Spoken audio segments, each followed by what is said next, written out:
This week on the Outside of Sunday podcast. I was born in Russia. I had a thing called amniotic band syndrome. I was told that I was meant to not be able to walk. I was scared to get out of the house. Like, I didn't want to go out of the house, but I didn't want to be alone.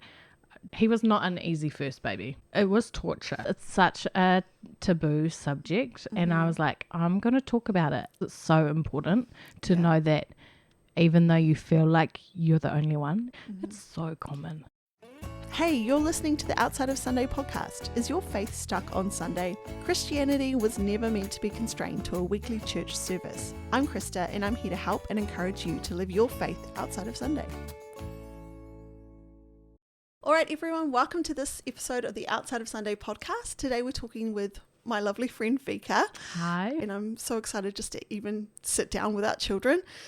So nice. And Thanks. without husbands. Yeah. And just have like a little chat. So welcome to the podcast, Vika. Thank you. Would you just start by maybe telling us a little bit about yourself? Sure. I'm Vika Ellis and I have a husband. We've been married for 9 years. Just Well a couple done. of weeks ago was our anniversary, and we have 3 boys, Yes. a 5-year-old, a 4-year-old, and a 1.5-year-old. You truly are in the thick of motherhood and Yeah. family life. Yeah, so this is a little treat for me. Yeah. Me too. Yeah. We've left the children with the husbands. Yeah, That is a gift. such a gift. So there are a few things that people might notice when they are watching this on YouTube, and something that honestly I don't even notice about you anymore, which is your hands Yes. look slightly different to everybody else's hands. a little maybe. bit. Well, not everyone else's hands, because I suppose not everybody has perfect hands. But could you tell us a little bit about what's going on there? Yeah, so I was born in Russia, backstory, and I had a thing called amniotic band syndrome, and basically the sac that you're in can very rarely break, Yes. and then it's made up of very fine fibrous bands. Okay. And then what happens is it wraps around the baby's limbs and often will basically amputates the limbs off the baby. Wow. And it's like a really rare condition, because what happens is more often than not it will wrap around the baby's neck and then Oh gosh. stop blood circulation to the brain, and then obviously they end up no longer having the baby. So the fact that I'm in this room now is a blessing and a miracle, and also I was told that I was meant to not be able to walk, so Really? because they had to do an operation when I was a baby, Yeah. and so yeah, I was basically told, well, my parents were told, you be prepared for her to be in a wheelchair for the rest of her life. So yeah. Wow. So because it didn't just affect your hands. No, so it affected my legs as well, and I have scars on my legs to prove it, and it's taken me a while to be okay with them, but I'm okay with them at the moment. So now it's a funny story to tell. Well done. Yeah, well, that's not the story you told me when I first met you. No, I like to tell lots of different stories. What's your favourite one to Oh, tell? the shark attack story. So I tell most kids that come up to me that because they're very curious, and kids actually ask the question as opposed to adults. And so I like to say, oh, I was swimming and a shark attacked me, and the scars on my legs are like zigzags, so it looks like a shark's bite. Yeah. And so if they don't believe me, I'm like, yeah, look, see? And then they freak out. And you have a lot of fun with that. Yes, yeah. And I just love Yeah. how gracious you are. Like, you don't get upset when people no. ask you about it. And yeah, you just... I used to get teased about it in school, in primary school. And Yeah. I remember coming home one day crying, obviously, as a young kid would. And Dad was like, you just need to make it a joke yourself Yeah. before they do, and then it doesn't hurt you anymore, and they can't make it. And so from then on, that's where the the stories and so on would come from. So thanks, Dad. Appreciate that one. That's great advice. Yeah, such great advice. Okay, well, let's have a little chat about your early years then. So, Okay. as you said, you were born in Russia. How did you come to be now living in New Zealand? Okay, so when I was 3, I was adopted into a half Kiwi, half Swiss family, and Mum flew over and left her 2 kids with her husband, my dad. And it was meant to be maybe 2 weeks, I think. And she ended up there for 6 weeks. Wow. And so they were like 7 and 5. So still quite young. Yeah. And yeah, without their mum for 1.5 months was pretty big for them. But yeah, she brought me home, and then yeah. So where were you in Russia? So I was in an orphanage. So like I said before, I had operations when I was a baby. So I spent the first like 6 months to a year in a hospital. Now we're talking 90s in Russia. So not like glamorous hospital like we've got here. Yeah. It's like very bare minimum. And then after that, I got moved to an orphanage. And so the area that I was in is west of Russia, so kind of closer to the border of Ukraine, in a little province called Pskov. And it kind of sounds like I'm swearing. I'm not. It's just how you pronounce it. It's the name of a town. Yeah, Pskov. It's funny, but yeah. So basically, then was in an orphanage, and it's not a great time. I don't remember much of it, but we have a video of me, and Mum told me, and she said basically there was one toy between like the 30 of us that were in there. Wow. Because they just said it was too hard to give them toys, so we didn't have any toys. It was freezing, and you have a nurse and a doctor basically look after you. Not any kind of carer. No. As such. And when I came to New Zealand, I was actually scared of Dad for the first year. Wow. I wouldn't go to him because there was no male adults in my life. Wow. And so I wouldn't go near him basically until I kind of warmed up to him. So I feel bad about that, but he understood. But now that I'm a mum, I was like, that would be hard to have to deal with that. Yeah. But he did it so graciously, and so I love him to bits now. So it's all right. We're good. There's no animosity. No animosity. About you as a 3-year-old. Yeah, just learning how to speak English. Yeah. So I knew Russian then, as a 3-year-old does. True. Which my son just turned 4 the other day, and so he speaks basically non-stop. Yeah. So I think back and go, wow, that's such a big thing. Did your parents learn any Russian? Mum knew like maybe conversational, but not much. So we were just kind of starting just from the bottom, starting from the start. Do you kind of have any memories when you first kind of came to New Zealand? No, not really. I don't have any memories really until I was about maybe 5. Yeah. I think God did that on purpose. Like he's basically blocked out Russia. I don't remember anything. Like I have you just see the video. And I have some photos and then Mum explaining. Other than that, I have no recollection of what it's like, how I felt or anything like that. So I was like, I think that's a blessing because it could have affected me a lot more if I had. But yeah, it's just kind of crazy that I have blocked out like the first 3 years of my life. Well, even more than that, like you're saying, almost 5. Yeah. So you're in New Zealand. You grew up, and we haven't mentioned this yet, but I know your parents, beautiful Christian couple. Yes. Wonderful people. Obviously you went to church with them and so on.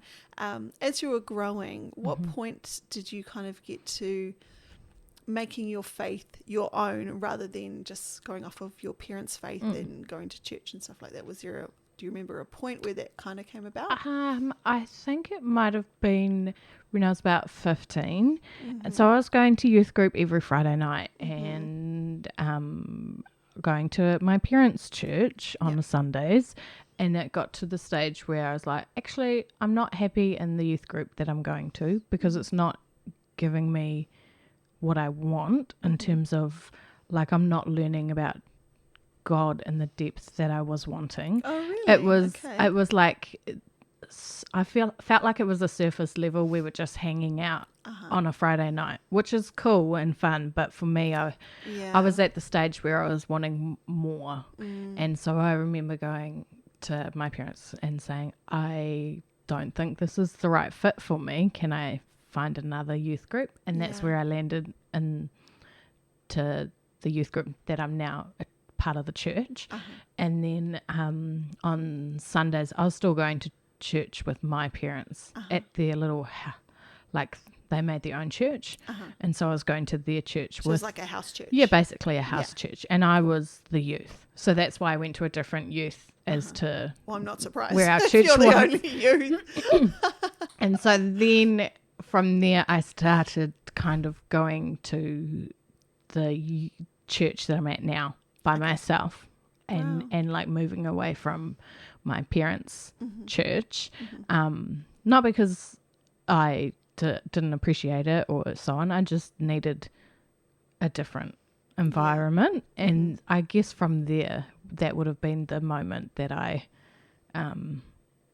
truly took it onto my own. Almost like that was the point where you took action and accountability. Yeah, like, you know what, this is my relationship with Jesus, and this is where I have to take a stand. Because I knew I wasn't getting what I needed out of where I was. And then, well, obviously I had encounters with Jesus, with God throughout earlier stages, but that one was probably where I could draw my line, the line in the sand, and say this is where the relationship became mine, not my parents. So now you're at a new church, new youth group, and you meet a wonderful man. So we were boyfriend and girlfriend for 3 years, and then on our 3rd year anniversary, he proposed.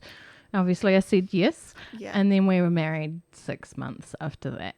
How did you handle that transition from, I mean, obviously you're a single person, then you get married and you're a wife, and then you start having babies and you're a mother. How did that all go for you? It's so hard, isn't it? Like, you know that. And I think just even the transition from like single or like in a relationship to married is different, because he just came straight out of his house. So he hadn't lived with anyone prior. I had done a year away from home study, so I'd had like a little bit of it, but not much. So we were truly like fresh out of the boat type, basically, if you wanted to say. So we were learning everything kind of fresh. But it was 3 years before we had our first child. So we grew. We had a bit of tough times. I had a not great job. Just in terms of time, there was about the first year of our marriage that we didn't see each other, because I worked night shifts and he worked normal Monday to Friday. And then my days off were when he was at work. And so basically for a year, it was hi bye, see ya, kind of.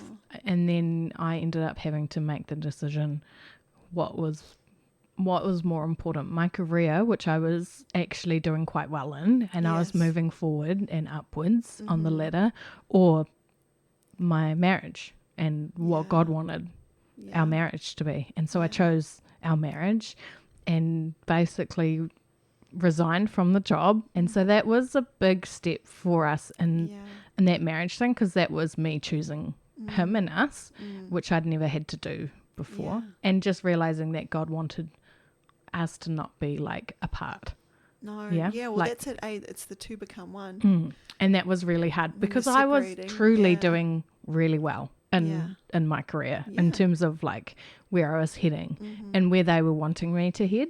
And so I had to really swallow some pride and be like, actually, this is bigger than just what I want, and this is where I know that God wants us to go. And when we are one, Caleb and I, which I don't think I've mentioned his name, Caleb and I, we're actually great together when we are together.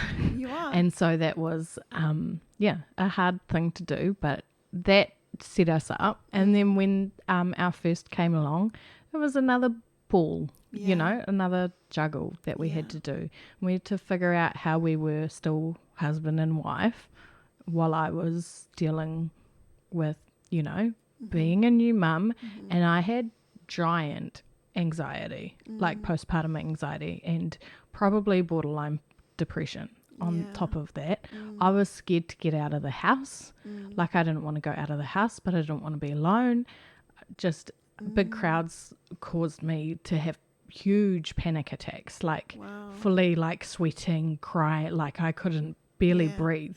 And I had to like hide in like bathrooms until I could like in the shops, in church, even at church. Wow. I was like in one event, and I had to hide in the bathroom and ring my mother-in-law and be like, I can't, I can barely breathe as I'm sitting here. And she's like, you can do this. And just kind of talked me through it. But it was, it's not easy. No. But I think if you put God first, then he's going to help you through it. But you also have to be smart and help yourself. You know, like it took me a while, but I finally helped. So it was having your first child that kind of started this. So I think I had it before, but it wasn't in our house when I was growing up. It wasn't like spoken about, or like it wasn't like an open conversation that we had about anxiety and not feeling good.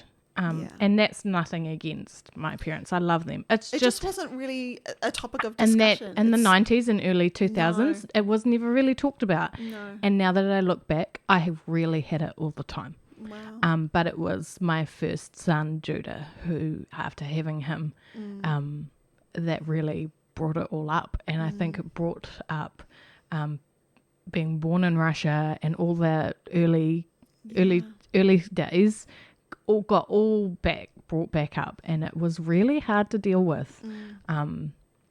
Like I was stuck for a long time. For months I was stuck, and Caleb was not happy. I wasn't happy. His parents could see we were not happy, and so it was my mother-in-law that was like, you need to go get some help. And so you went and got some help. Well, I can totally I get why that triggered so much anxiety in you, because that's what happened with me, and it probably happens with most mums, is that you have your first child and you can't help but think about yourself as a baby, and what it must have been like for your mum, and also how did my mum handle it, and how am I handling it? Yeah. And also the identity shift that comes from, you know, like you say, from being single, I only have to worry about myself. Yeah. Being a wife, okay, now I have to worry about one other person. A partnership and maintaining this marriage. Exactly. It's actually hard. It's a hard being married. It is hard. It's not easy, but it's rewarding. Yes. It is rewarding. And everybody says you have to work at a marriage. Oh, yeah. And then you're like, oh, not really. Like, you know? No. But then you're like, oh, actually, I do need to work it. Oh, yeah. When he chews really loudly, that's annoying. I have to work on me being annoyed at that. I get so annoyed at my husband. Chewing? I will almost go into a rage. Like, I'm like, I need to calm down, because the chewing I cannot handle. And you're just like, settle down. It's okay. Peace. You can do it. Yeah. But it was getting back to that. It is really difficult, and especially because I even found that in pregnancy that I was losing. Like, you know, when you go to a midwife and they ask you, oh, what's your family history and all that. And so it all kind of stemmed from that, because I was like, I have no family history. I have absolutely no idea. So I don't know who my parents are. You don't have a name on your birth certificate? I have a piece of paper that has my mother's name and my father, or my birth mother and my birth father's name. Okay. And that's it. Absolutely nothing. I don't know anything. And we have some Russian documents from the orphanage and the hospital, but it's all in Russian. So Mum got it translated, but it doesn't really say much apart from I had an operation. Okay. No information. There's nothing. Yeah. So they just truly upped and left. I don't even know if Dad was in the picture. Like Yeah. the father was in the picture. It was Yeah. just she upped and left, which I don't blame her. She was probably couldn't afford a difficult child, but it did really affect me when Judah came along, which is crazy. What did it look like for you? It just looked like I just cried all the time. I was just crying. He was not an easy first baby. Like if he was your first baby, normally you'd be like, I'm not having another baby after this. That's kind of the extent of how he was. He would sleep for half an hour Yeah. and that was it. Oh my god. And then he would cry Yeah. and cry, and we would feed, and he would scream every time he came near the boob, the breast. You can say boob. Boob, the boob. Sorry, I was like, I don't know, the boob, and so then I had to toy with the fact that everyone was saying breast is best. Yeah. Everyone. Yeah. And I got that even when I was pregnant from one of my friends. You have to breastfeed. It's the only way. Yeah. You cannot formula feed. So then he's screaming at my boob, not got latching on. I'm like stressed because he's barely drinking. He's not sleeping. And it And was, then you're not and I'm sleeping. not sleeping. And it was just this like thing. And it actually, I bought a tin of formula and I think I had it in my house for a month before I finally opened it Oh, Vika. and said enough is enough. Yeah. Right. It was like, actually in the end I have to do what is best for me and my son, and this is not it. It's not worth your sanity. No, it wasn't. And it was torture. Like it was actually truly not a great time. And I look back at it and I am just thankful that he won't remember that time, because I was not a great mum at that stage. But when you say it's torture, like, you're not exaggerating, because that is literally like torture methods. Yeah. Sleep deprivation. Yeah. And then like aggravating noises. Like they'll play heavy metal, like screamo music. And, Just torture. basically a baby. Yeah. And then like your physical body is weakened already from birth, and then breastfeeding, because I don't know about you, but that was painful. Well, he barely got on there to be painful, But even but the the engorgement, and I just got like, mastitis at that stop. stage. Oh my goodness, Vika. At 6 weeks, I had a massive ear infection. So 6 weeks postpartum, my ears were like ringing. Oh. It was horrible. He's screaming. My boobs are like, that. It was just not a great time. And I learnt then, and after that, when I put him on formula, So he took the formula? He took the formula. He was fine. He was happy as anything. Praise the Lord. Praise the Lord. He still didn't sleep for longer than half an hour. Okay. And actually still now he's our most difficult sleeper. Okay. Well, not difficult, but he'll take hours to go to bed at night. And I think his brain just is constantly running. And so we've tried so many different things. So don't come at me with all your tips and tricks, because I've done the tips and tricks and they don't work for my son. Yeah. And And that's it. You do. You try everything. Yeah. You're desperate. You're, like you say, sleep deprived, and you want to do the best for your child. Yeah. And so you try everything. Just try this. I'm like, I've tried it. I've tried. Once he finally was on formula, he was a lot happier. Still not sleeping, but he was happier. And then I realized, actually, I'm just being a bit silly. But I was because of the anxiety that I have of, am I being a good mother? What is the world looking at me? Because that was basically how I felt, was So that you were just more everyone worried was about what people were. and because of the few comments that I'd had before I'd had him, it was like, if you do it, you're doing this wrong and you're a bad mum. But it took me a long time. I had to go and see a counsellor, and I did have to go on medication to be able to get out of my house and like just be able to handle crowds. And so I think I was on medication for like a year. And this is anxiety medication. Anti-anxiety medications, just to be able to like function outside of that. And I had to force myself out of my house. Did the medication help? Yeah. And I stopped taking it after I felt like I had gotten through it, which is great. Because my idea was never to be on the medication forever, because there was people that were like, well, you can't be on medication forever because, you know, that's not good. But actually for me, I'm like, if it's what helps you, then obviously with a doctor's prescription, then why not? Like, if that's what's going to get you through. And it was a season for me.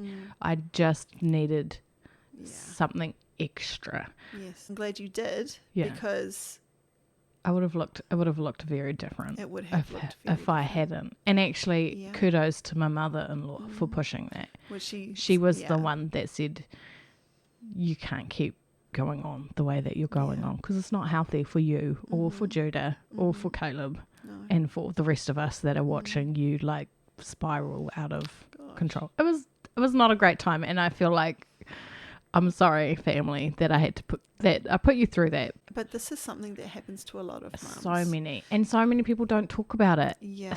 It's such a taboo subject, and I was like, I'm going to talk about it. I hate talking about myself, but I came here and I was like, I'm going to talk about it, because it's so important to know that even though you feel like you're the only one and you're bad and like this is not how you should be, it's so common. Yeah. And I think the more we talk about it and share about our own experiences, the more prepared other people can be, hopefully, because it's tricky because no one can really prepare you for what it's like when you become a mum. Exactly. But at least you know there's not this massive expectation of perfection, and that we all have gone through it, maybe expecting to be like this awesome, amazing mum. Yeah. And they talk about the baby blues, right? Those 3 days postpartum. I had more than 3 days. And they're like, oh, you might feel a bit down on your third on day. your third day. That's postpartum, but you should be fine. And I'm like, okay, this is like months later, and it's not just that I feel down. I like, and it's so I don't. Did it affect like your attachment with Judah? It didn't affect my attachment, that's good. which is good. Yeah. I can tell you, it was definitely hard on those days where he just wasn't sleeping, and you're like, oh. But and that's when you need your partner, like your husband. He has experienced, not him himself, but he has family members that has dealt with that. So he kind of knows, and his family are very open and honest about what's going on. It was a bit different to my family, and that's just how we were raised. Different families. Yeah. So that was interesting, trying to mesh that family. Well, you know, when you have to mesh two different marriage again. Yeah, right. Marriage work. And then like joining how do you parent? Because you were parented differently to your spouse. It's just a roller coaster. So of course I was crazy. Yeah. I was crazy for a little bit. Yeah, but I'm so glad that I don't.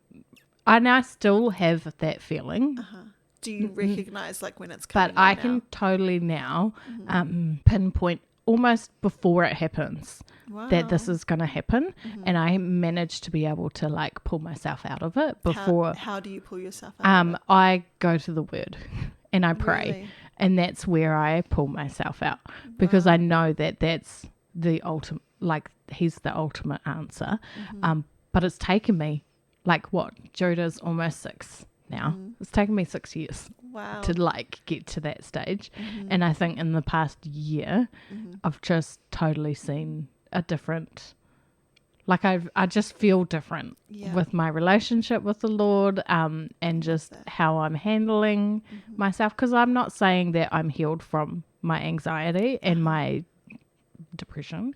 It's like borderline depression, not quite. I'm more anxious, and I'm still anxious about everything, but I know when I need to speak up, and I know that asking for help is okay.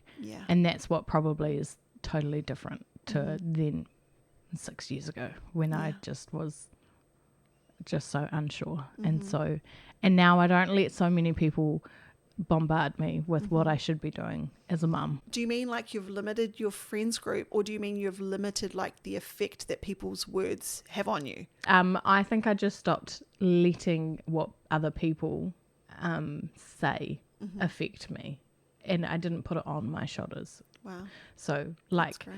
now if that person told me I should only breastfeed, and if I'm not breastfeeding, I'm doing it wrong, and I'm a bad mum.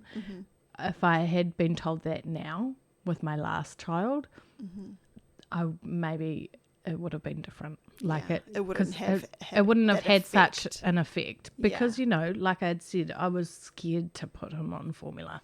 Yeah. And I've put all 3 of my sons on formula. My second son, he was good on the breast. He was fine. He just was hungry. And I couldn't sustain. The extra. Yeah. And my third son is just another ballpark. And I was like, oh no, we have another Judah on our hands. But he's extra. And so he basically wouldn't take a bottle, wouldn't take the breast.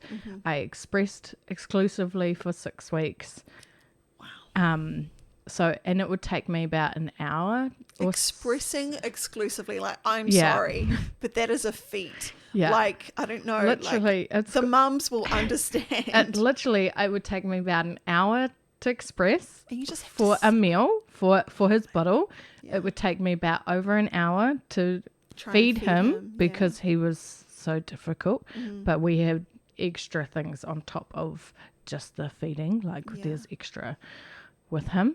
And by the time that he'd finished and I'd finally put him down to bed, I was back to expressing. So my two older kids just were getting nothing from me for that first bit. Well, you're just like, because I was like, I just was stuck either with a baby on my breast or like trying to feed the baby who wouldn't feed. And I had to go through 5 or 6 different bottles to get him to suck because he was the worst. He still doesn't. He chews rather than sucks a bottle. Oh, he won't do that. He doesn't. Motion. Yeah. So he's had that issue. And so then I was like, you know what? This is ridiculous. He can just go on formula. And then at least I'm not having to like spend all of my day either trying to give him food or like produce the food for him.